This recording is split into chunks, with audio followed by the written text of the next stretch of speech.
இன்றே டவுன்லோட் செய்து உங்கள் ஃபேவரட் ஷோக்களை என்ஜாய் பண்ணுங்க. இந்தாங்க டாக்குமெண்ட். பத்திரத்தை கொடுத்துட்டாடா. நம்ம பத்திரத்தை கொடுத்துட்டாடா.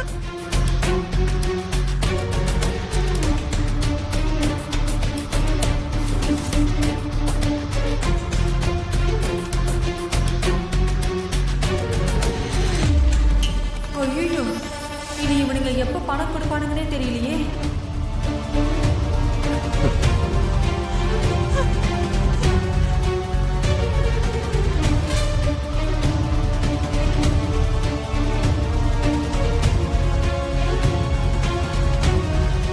நாளைக்கு நாங்கள் காரைக்குடி வரைக்கும் போகிறோம். எப்படியும் வரதுக்கு ஒரு வாரம் ஆகும். அப்புறம் ரெஜிஸ்ட்ரேஷன் வச்சுக்கலாம், சரியா?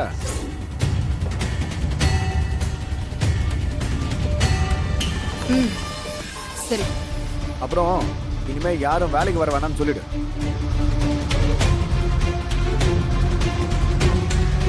ஏய், எல்லாருக்கும் சொன்னது கேட்டுச்சுல்ல? இவங்க தான் கடையை வாங்குறாங்க. இன்னையில இருந்து உங்க யாருக்கும் இங்க வேலை கிடையாது. அவங்க புதுசா ஆளுங்களை வேலைக்கு சேர்த்துடுறாங்களாம்.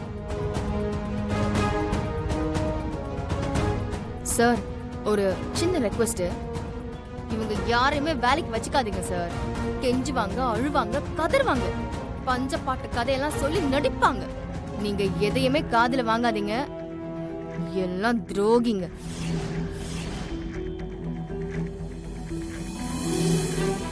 நீங்க புது ஆளுங்களை சேர்த்துக்கோங்க சார். ராமச்சந்திரா, ரொம்ப வலிக்குதோ? இப்படித்தானே ஒரு காலத்துல எங்களுக்கும் வலிச்சிருக்கோம்.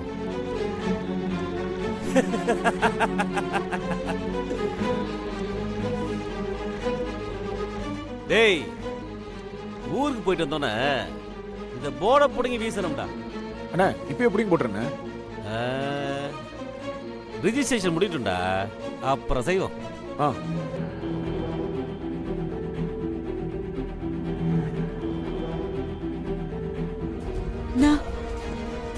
உனக்கு யாருன்னா பகையாளி இருக்க போறாங்க?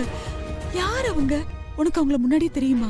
தீனதயாள வட்டிக்கு பணம் கொடுத்து வசூல் பண்றோம். அட்டைப்பூச்சி ரத்தத்தை உறிஞ்சுற மாதிரி உறிஞ்சுவோம். இல்லாதவங்க கிட்ட வட்டிங்கிற பேர்ல உழைப்ப உறிஞ்சுன்னு உறிஞ்சிடுவோம். அயோக்கிய நாசக்கார குடும்பம். நியாய வட்டி வாங்கி வாங்கியே பெரிய ஆளானவங்க. ஆனா அவங்களுக்கும் உனக்கும் என்னன்னா சம்பந்தம்? ஆரம்பத்துல நம்ம தொழில் பண்ணும்போது கையில இருக்கிற பணத்தை போட்டு பண்ணோம். எவ்வளவோ கஷ்டத்தை சந்திச்சோம். திடீர்னு சேல்ஸ் இருக்காது, சரக்கு எடுக்கணும், மெட்டீரியல்ஸ் எல்லாம் வாங்கணும். நாம காசு வாங்கினா வாங்கினவங்களுக்கு திரும்ப தரணும். அப்பதானே தொழில் பண்ண முடியும். நானும் அப்பப்ப அவங்க கிட்ட கொஞ்சம் பணம் வாங்கியிருக்கேன், வட்டிக்குத்தான். ஆனா வட்டிக்கு மேல வட்டியை போட்டு வாங்கின தொகையை விட பல மடங்கு பெருசா மாத்தி வச்சிருந்தான். அவனுடைய நோக்கம் என்ன தெரியுமா? அந்த பணத்தை திரும்ப கொடுக்க முடியாத போது நாம போய் அவன் வீட்டு வாசல்ல நிக்கணும், எப்படியாவது அவங்க நம்ம கடையை எழுதி வாங்கணும். இதுதான் அவன் நோக்கம். ஒரு கட்டத்துல அவங்களோட சூழ்ச்சி எல்லாம் புரிய ஆரம்பிச்சது. அப்புறம் காவேரியோட நகையெல்லாம் வித்து மொத்த அசலையும் அப்படியே அவன் மூஞ்சில தூக்கி எறிஞ்சான். ஆனா அதை அவனுங்க எதிர்பார்க்கவே இல்லை. அவங்க தொழில வட்டிக்கு பணம் கொடுத்து எழுதி வாங்க முடியாத ஒரே சொத்து நம்ம கடை தான்.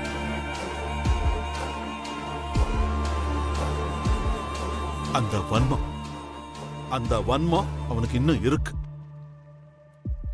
அப்பல இருந்தே அவன் மனசுக்குள்ள ஊறி போச்சு. அதான் அந்த பழியை தீர்த்துக்கிறதுக்காக இன்னைக்கு வந்திருக்கான். அம்மா திட்டினாங்களா? எனக்கு சீக்கிரமாவே கல்யாணம் பண்ண போறாங்களா? 10 நாள்ல கல்யாணம்னு சொல்றாங்க. கதர் வந்து ஊருக்கு வாங்கன்னு சொல்லிட்டு போயிட்டாரு. கோவில்ல வச்சு எனக்கும் அவருக்கும் நிச்சயம் பண்ண போறாங்களா? அவர் சொன்னா எல்லாம் நடந்துருமா? நாங்கெல்லாம் எதுக்கு இருக்கோம்? இங்க பாரு, இந்த கல்யாணம் நடக்காது. நீ கவலைப்படாத. அக்கா, எனக்கு ரொம்ப பயமா இருக்குக்கா. இங்க பாரு, என் உயிரை பணைய வச்சாவது இந்த கல்யாணத்தை நடத்துவேன். நீ தைரியமா இரு சரியா? நம்மள மாதிரி பொண்ணுங்களுக்கு தைரியம் தான் சொத்து. அதை விட்டுறக்கூடாது. அவனை பார்த்தாலே எனக்கு அப்படியே நெருப்புல நிக்கிற மாதிரி இருக்குக்கா. என்ன அவன் பாக்குற பார்வையே சரியில்லை. சித்ரா, எனக்கு புரியுது. நீ கொஞ்ச நாள் பொறுத்துக்கோ. நம்ம இந்த வீட்ல எதையும் ஓப்பனா செய்யவே முடியாது. யார்கிட்டயும் சொல்லி திருத்தவும் முடியாது. இதுக்கு ஒரு புது வழியை நாம கண்டுபிடிச்சுதான் இந்த கல்யாணத்தையே நிறுத்தணும். அத நான் பாத்துக்கிறேன் சரியா? அக்கா மேல உனக்கு நம்பிக்கை இருக்குல்ல? அப்ப கண்டிப்பா இந்த கல்யாணம் நடக்காது. தைரியமா இரு சரியா? டேய், அந்த மாப்பிள்ள ஒரு பொறுக்கிடா. அவன் நல்லவனே இல்ல. அவனுக்கு போய் ஒரு பச்சை புள்ளைய கட்டி வைக்கிறேன்னு சொல்றீங்களே, உங்களுக்கு மனசாட்சியே இல்லையா? நீ என்னையும் தான் நல்லவன் இல்லைன்னு சொல்லுவ. ஊர்ல இருக்கிற எவனும் உனக்கு நல்லவனா தெரியவே மாட்டான். ஆமா, உனக்கு என்ன தெரியும் அவரை பத்தி? எனக்கு தெரியும். நீங்கெல்லாம் கண்ணை மூடிக்கிட்டு இருந்தா நாங்களும் அந்த மாதிரி இருக்க முடியுமா? ஆமா, நீதான் முழிச்சுக்கிட்டே தூங்குறவளாச்சே. உன் கூட பிறந்த தங்கச்சியா இருந்தா இப்படி பண்ணுவியா? அவன் என் தங்கச்சியாவே இருந்தாலும் அண்ணன் சொல்றதான் நான் கேட்பேன். அண்ணன் ஒரு முடிவெடுத்தா பக்காவா இருக்கும். உன்கிட்ட எல்லாம் பேசுறதே வேஸ்ட். ஏய், அப்ப பேச்ச வேஸ்ட் பண்ணாம கிளம்பி போயிட்டே இரு. ஆமா, உனக்கு என்ன பிரச்சனை? எதுக்கு எடுத்தாலும் முந்திரி கொட்ட மாதிரி முன்னாடி வந்து நிக்கிற? இது அவர் பொண்ணோட வாழ்க்கை. ஒரு நல்ல மாப்பிள்ளைய பார்க்க அவருக்கு தெரியாதா? சித்ரா மேல அவருக்கு இல்லாத அக்கறையா உனக்கு இருக்க போகுது. இப்ப உனக்கு இந்த குடும்பத்துல ஏதாவது ஒரு குழப்பம் பண்ணணும். இவங்க எல்லாரையும் ஏதாவது ஒரு வகையில பழி வாங்கணும். அதுக்கு சித்ரா வாழ்க்கையை பயன்படுத்திக்கலான்னு பாக்குறேன். நான் இருக்கிற வரைக்கும் அதை நடக்க விட மாட்டேன். இதெல்லாம்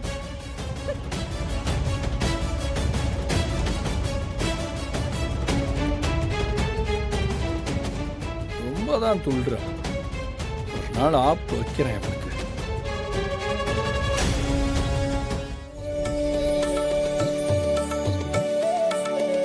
அப்புறம் மாமா எல்லாரும் என்ன சாப்பிட்றீங்க? ஒண்ணு வேணாம் மாப்ள. வந்தது ரொம்ப டயர்டா இருக்கு. கொஞ்சம் ரெஸ்ட் எடுத்ததுக்கு அப்புறம் பார்ப்போம். சரிங்க மாமா. அடா, வீட்டுக்கு முத தடவையா வந்திருக்கீங்க. இங்க இளநீ ரொம்ப நல்லா இருக்கும். டேய், யாராங்க? எலி எடுத்துட்டு வா. இதோ வந்துட்டேனே.